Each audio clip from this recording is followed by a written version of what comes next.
Peggy 18.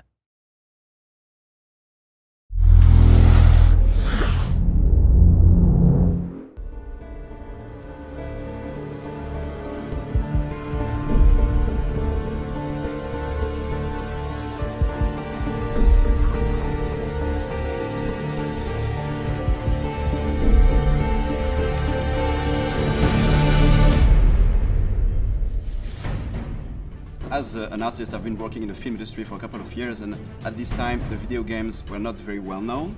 So now when I see that video games could inspire live action, I'm very excited. The good challenge about shooting a film like this is that the product that we're advertising is really a historical kind of story. We didn't want to make a pirate film that felt, you know, contrived or too romantic.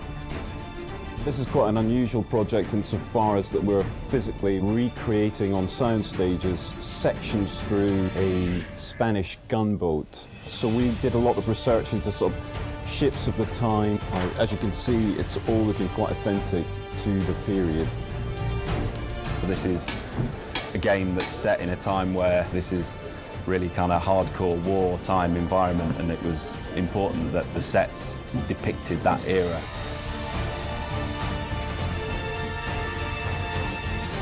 We are standing on the top of the battleship. It's amazing because it's like a kid's dream coming true.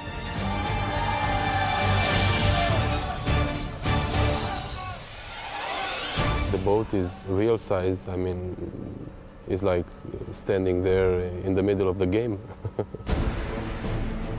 It sounds very easy, but it's been quite a number to build. We've been building on the stages now for about 3 weeks. The construction crew have been hard at it. If we want to talk about numbers, let's start off the beginning. In construction, we had like 50 to 60 people working all the time.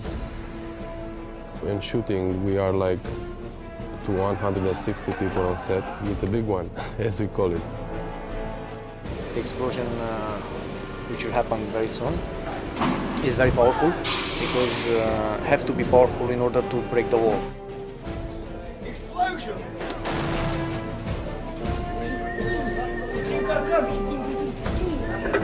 As we progressed further, we realized that it's quite interesting if you move the camera within each deck, it reveals more of the structure of the ship.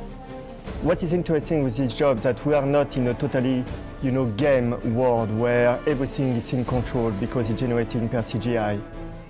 What we will do is to get as much as possible in camera, to have some real action. Stunts, yeah, lots of them. All of the cast in the film are pretty much stuntmen, about 70%. And those stunt guys need to be in exactly the right position at the right time so that they're not in any kind of, more danger than they need to be. It's my job to try and keep things safe, but also to make sure that we get something that looks great on film.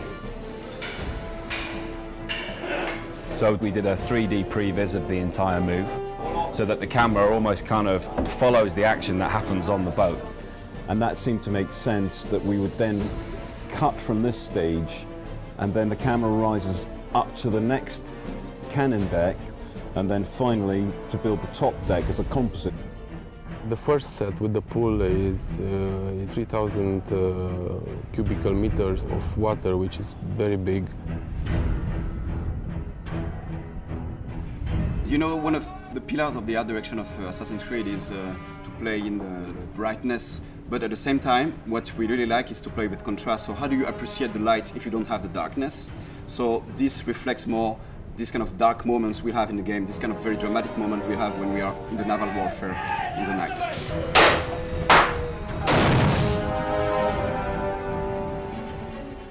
And it was a brutal time, these guys didn't take hostages, they were there to plunder ships, steal gold and kill their enemy. And I think the game, Black Flag, really wanted to capture that, and we wanted the same essence in our TV commercial. The film resonates in the game in the sense that it's a metaphor to show the evolution of the main character. He evolves from a selfish, reckless pirate to a more like a master assassin who embraces a greater cause. I feel very excited about that film because it's the most ambitious live-action trailer Ubisoft has ever made, so I'm very impatient to see and very excited to see what it will look like on the screen.